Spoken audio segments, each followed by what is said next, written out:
Are you on Welcome. LinkedIn? Yes. This is the showcase of the 6th annual XR Brain Jam, which is a game jam that we run at Games for Change. And when I say we, my name is Dave Solba. I'm one of the coordinators. I work with Carnegie Mellon Entertainment Technology Center.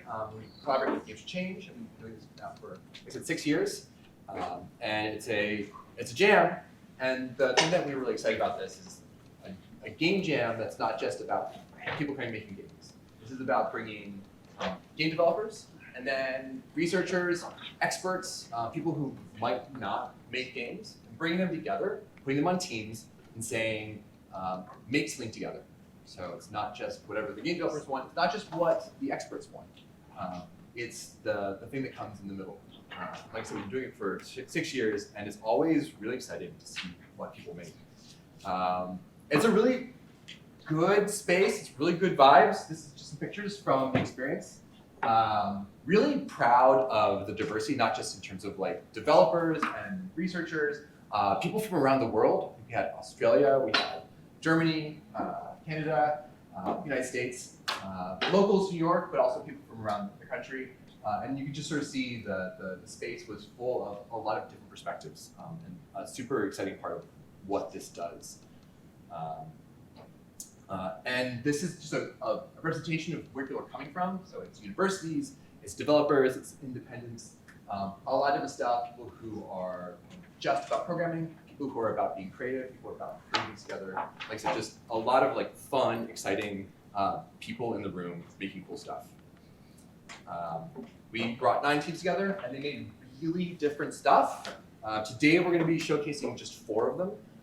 The other teams, actually all the teams, are showcasing in the immersive arcade. So if you actually want to go and play what they made, it's possible. And I guess a note on what they made. This was all done in a weekend. So this is an experience that was started on Friday, and they worked from Friday evening through Saturday through Sunday afternoon. And so this work is exploring ideas, making something practical, but also constrained by the reality of a weekend.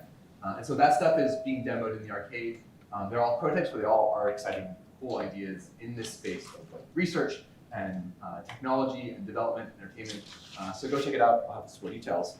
But with that, we're going to sort of jump into the teams themselves. So they're going to run through, like I said, 4 teams. They've got 6 minutes, and they're going to talk about what they made. And we're going to start with the team that got selected as for XR Innovation. And so I'm going to hand it off to them.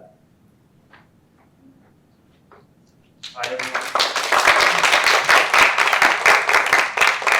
My name is Brian. I'm here with my teammate Violetta, and together with our team we made Woven Worlds.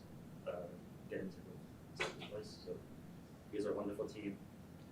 Got a wonderful time together, and kind of our space we were kind of tackling is how can we self-represent ourselves to other people and have them kind of understand it from our point of view instead of theirs. Because we all come from different experiences.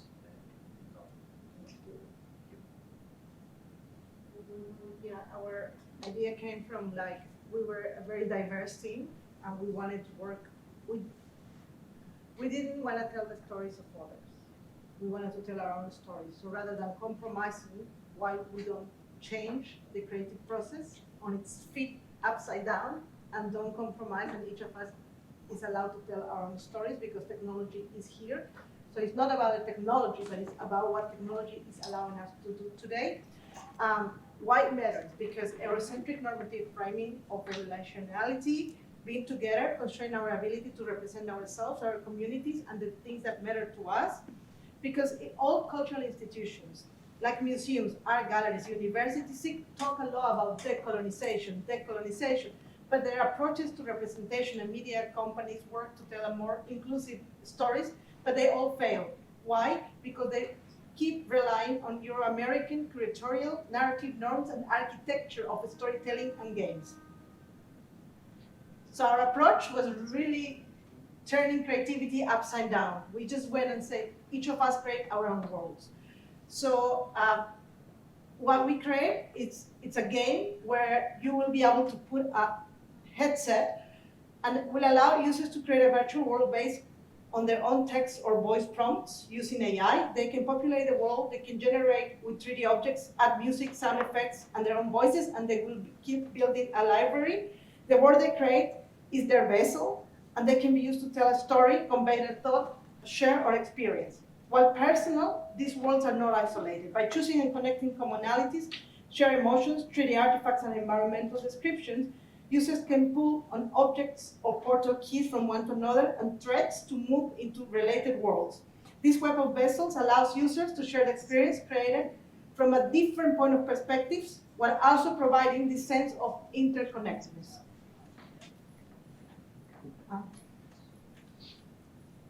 So these worlds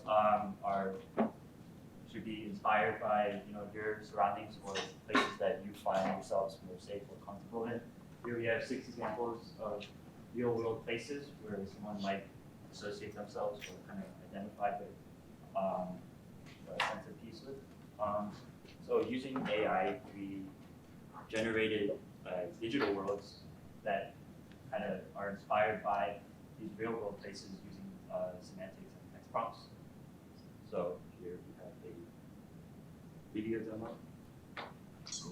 So if you look around, this is one of the AI-generated worlds. When you click on an object, it teleports you to someone else's world with that same object. All of these worlds are populated with items that world creator need to kind of place to kind of bring your own story or identity into. You can also add your own kind of a narration and background music to make it a kind of expression storytelling.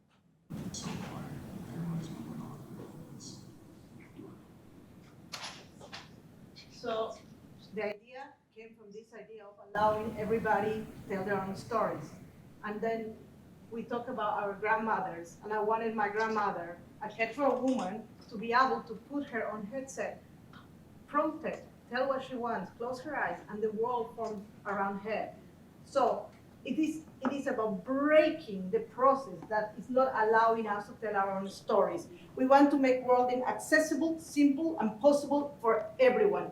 We have created a tool that will allow our grandmothers to architect experiences in a way that is authentic to them. We embrace a world in which process is not a barrier, and the ability to execute does not limit the value of an idea. So this is the heart of our project. Technology is not going to be a barrier. Technology is going to break every barrier. And I think this is the geniality of this project. This is where the geniality lies. Rather than trying to complicate things, we can create our own AI datasets training in equirectangular images. I'm a filmmaker, so I do have a big understanding of the image. And for me, this accessibility is what's going to break and allow ourselves to economic empowerment, because if somebody else wants to use our world to tell their story, they can actually pay us, and we can break this hegemonic time of all corporations that are using our stories to benefit themselves. Even Facebook, even all of these corporations, they live because of us. They do something thanks to us, because we are the ones who generate and provide the content. So we actually want to break that. And today we have this opportunity. Thank you.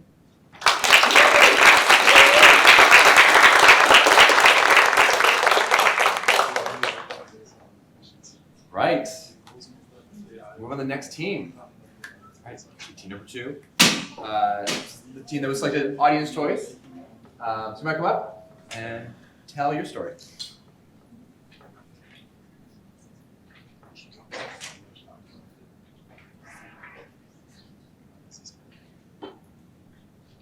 All right, can you hear me? All right, so we did a asymmetrical multiplayer game called XR Carriage Ride.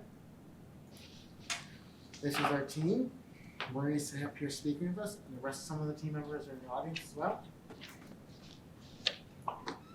So we built it based on building empathy of others for XR experiences, perspective taking, curating practices of consideration, perspectives, and experiences of others' well-being, because horses are affected by human-centric actions. You might see in Central Park carriages. Last October, there was a horse that almost died from heat exhaustion and had to be cooled down.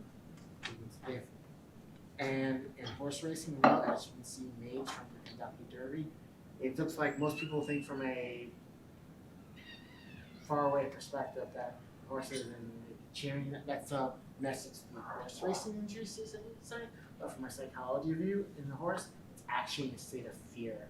It's like, I want to get out of here. The horse's ears are pointed straight back. He's in a state of flight right now. And these traumatic events these horses experience, especially when they're younger, supercharge their survival modes. And they'll leave them memories in them. So if you ever tried riding an off the track thoroughbred horse before, it takes a long time for them to recover to get out of these PTSD states. Horses can also fire off 500 neural inputs within 5 minutes of walking into a human. That's why you see people with disabilities often in therapy riding called therapy. That simple therapy and that simple therapy where they're standing and bolting on a horse. And they can also tell a human's emotional state very easily. So if you've ridden a horse before and you're scared, and the horse will instantly tell when the rider is scared. And the one in the middle was my rescue. The first time I met him, he tried rolling me because he was previously neglected. So our approach to this problem is framed around, again, the carriage ride in New York City. And so we split our experience into 2 points of view. There's the tourist's perspective and the horse's perspective. And the tourist player is in Tilt 5 AR. So the Tilt 5 is a pair of AR glasses, and it also has a large mat that we put on top of the table, so that when you look through the glasses, the mat on the table basically becomes like a window to the other 3D world. And the tourist player is focused mostly on sightseeing. And so their scene is very colorful, and they're guiding the horse's movement and also like affecting their environment. And we also saw this when people played our demo at the jam, that a lot of the Tilt 5 players were like holding the controller with the apple on the end of the stick to like attract the horse. And they were saying like, here goes the horse, you go this way. And so that was pretty effective. And on the other hand, we have the contrast with the horse's view. And the horse is focused a lot on the feeling of restraint, like Scott said. And their color palette is desaturated because that's similar to how horses see in real life. And they also have a limited field of view because horses get blinders put on their faces so that they're focused only on what's in front of them so that they can run for the people. And the horse player does not have agency over their movement or anything. It's all controlled by what the tourist player is doing. Here is a little demo. That's the Tilt 5. And that is what they're seeing in AR.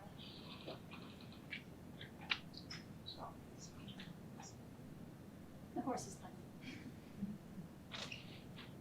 And this is what the horse is seeing. So everything from the horse's point of view is a lot scarier.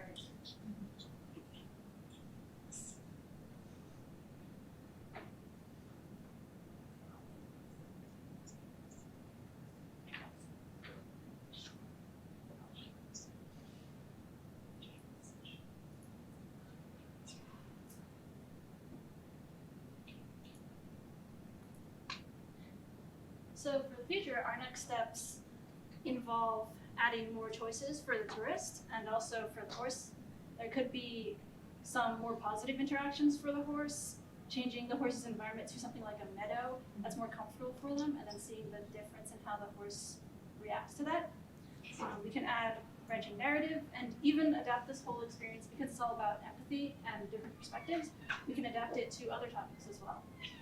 And in terms of research, we could examine how participants are engaging with the experience, whether they're acting like supportively and cooperatively, or whether they're acting very self-serving.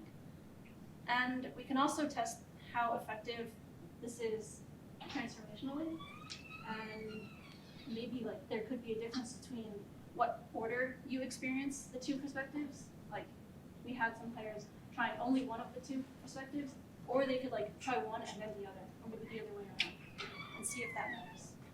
And also to see if it is actually increasing their sense of empathy and commitment. So in summary, we made a multiplayer AR and VR experience focused on encouraging empathy and understanding different perspectives and hopefully difference. Thank you for listening. And I'll send it back to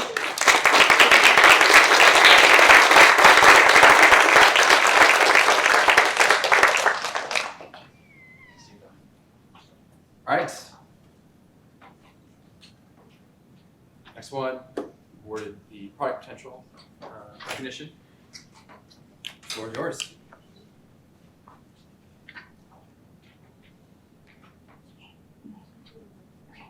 Hi everyone. So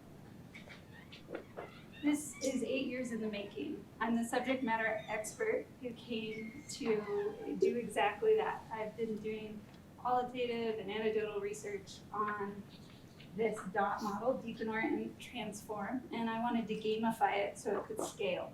And so you're going to see the first prototype of my life's work. I have a background in clinical psychology. This is my teammate Dennis, and we have a few other teammates. Wave your hands in the audience. I totally lucked out on the best team to conflict with me in the best way and deepen, orient, transform. So whenever you see robots going forward, think rodots. So this is our team. Amazing people.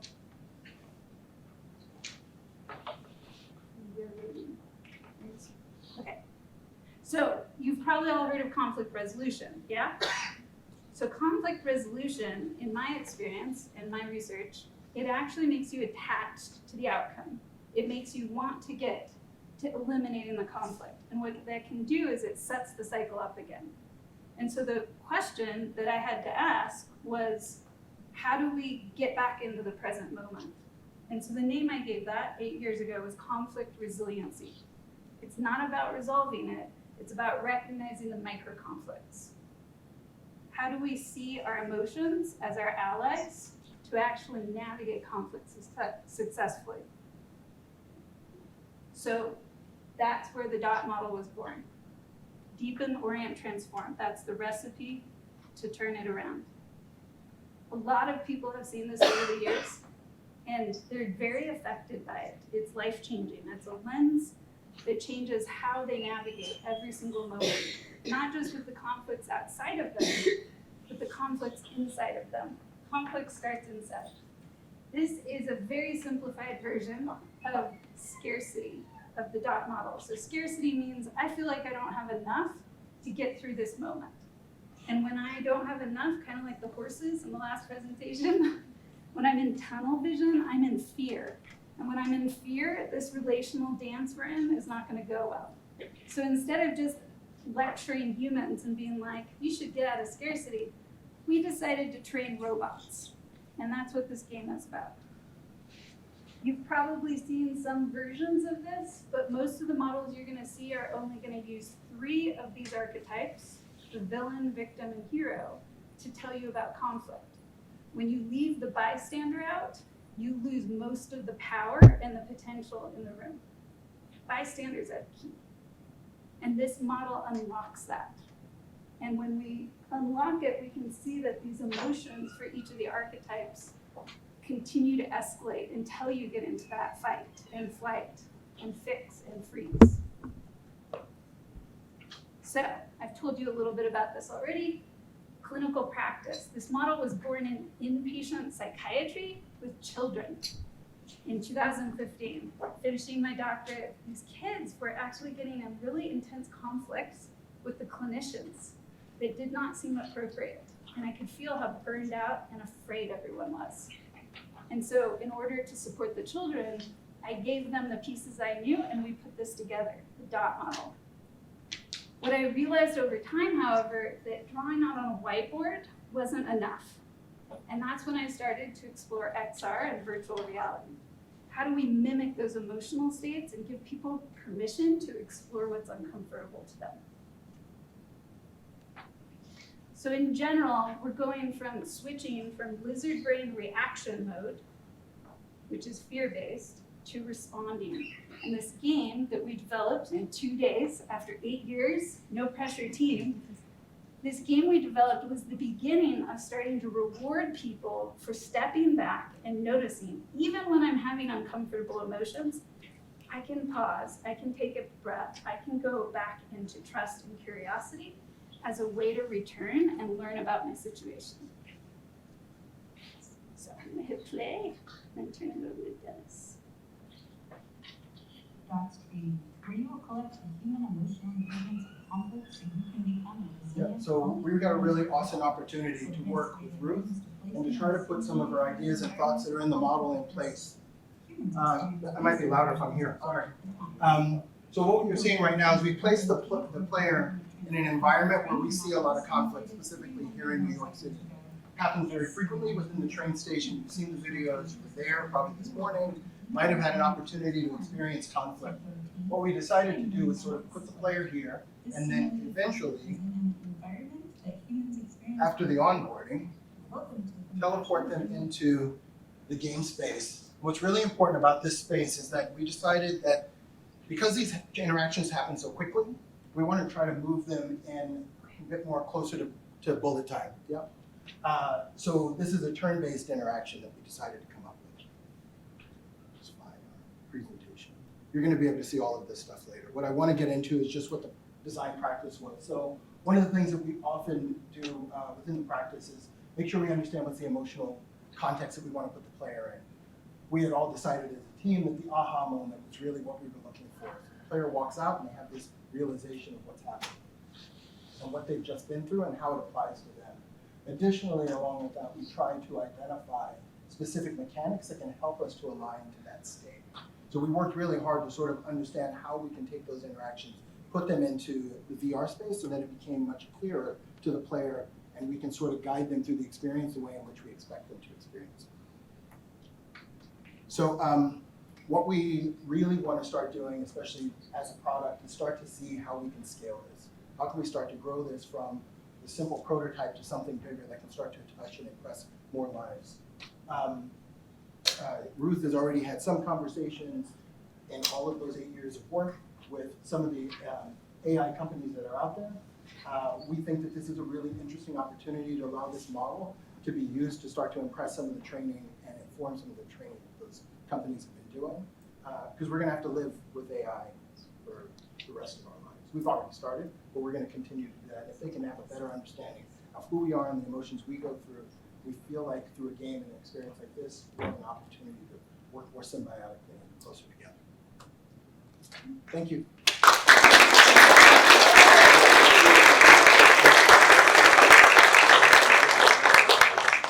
All right. And last but not least, Team 4, Research Application Laurel Woodring. Come on up. Tell us about your project.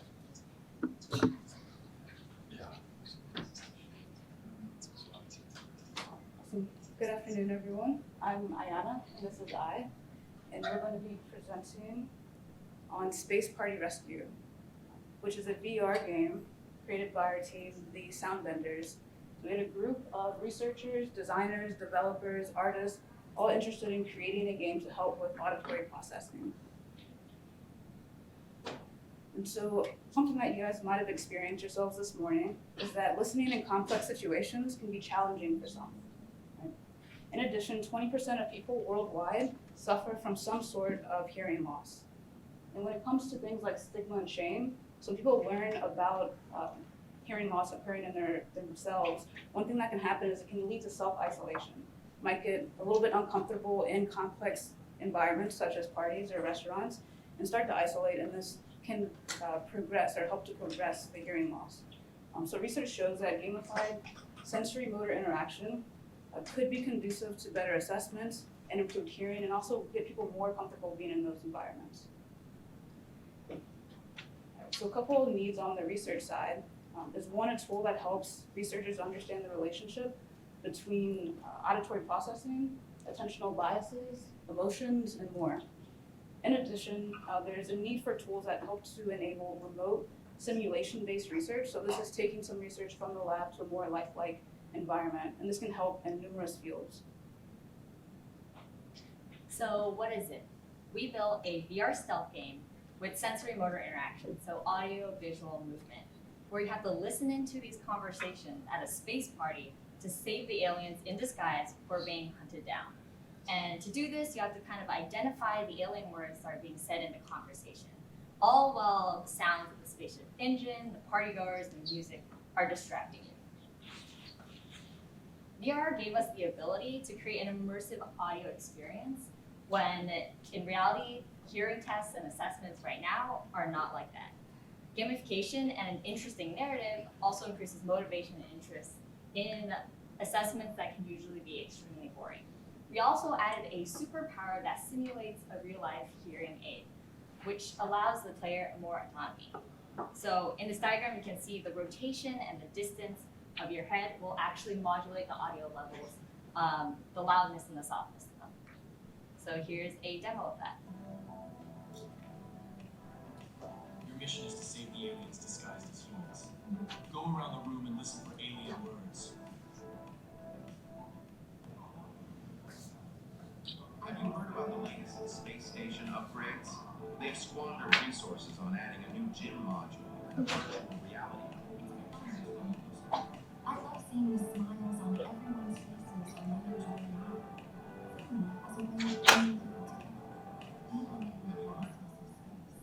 I've been experimenting with different recipes to create meals that are not just nutritious, but also delicious in zero gravity. It's a fun challenge. I love seeing the smiles on everyone's faces when they enjoy an hour. So about the level design and map, we actually wanted the player to walk through these different conversations and have them increase in difficulty. So in the first kind of group of conversations, there's a couple of distractors, different speakers, but once you get to the end, there's like a crying baby, there's music, there's spaceship engine noise, and 3 other people talking at once. So it can become very challenging. After you go through the level and get to the exit, you will confirm who you think the aliens are. And at that point, we actually wanted to add a place for you to choose your confidence level and how sure you are that these people that you selected are the correct choices for additional data points in our research. And then finally, you'll get a mission success or mission failed, depending if you chose out the right guests as aliens. So we had a lot of great playtesting feedback and suggestions. One of them was to allow people with better hearing to actually experience the frustrations and challenges of those with hearing loss. So to build out additional game mode to fine-tune that experience. A playtester, a part of hearing, told us that in a hearing test booth, it would be a lot less isolating if it was actually gamified like this. And in general, we sparked a lot of conversations about the worries around hearing loss and just the evidence of self-stigma around this issue. So that was really interesting and insightful. So we've got a couple next steps planned out. So one is creating new levels of listening challenges. We also want to embed some biofeedback to help researchers with analysis related to interactions with attention, movement, semantics, and other senses. We'd like to explore new onboarding evaluations and interactions to help, for those that are new to receiving hearing aids, help them get engaged with testing and practice using their aids. And then lastly, we want to help with improving data collection and analysis for researchers in this field. Right. And some of the impact that we're hoping to make with this project is improving real-world hearing ability. We'd like to contribute to the hearing assessment space by providing one that's immersive and interactive. We'd also like to reduce barriers to diagnoses and compliance for those who are facing stigma. And then lastly, helping to contribute tools to scientific data collection and research. Awesome. Thank you.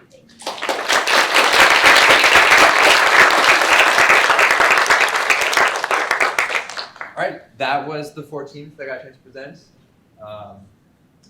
This was a great weekend. I think we all had a great time with a lot of hard work, but really rewarding. Hopefully, this was the 6th annual, which means next year will be the 7th annual. If you are interested in doing something like this, xrbrainjam.org is the best place to go to possibly sign up for information. All the projects are up on Itch.io, so that page there will take you to the projects that have videos and descriptions and also things you can download. And then, like I mentioned before, the teams are presenting their work in the Immersive Arcade, and that's going to be happening this week. We have them scheduled out, so go and check them out and talk to them. Thank you so much for coming and listening to us, and if you want to chat with the teams, they'll be here. I'm sure they'll be happy to answer questions about what they did. Anyway, thank you all so much.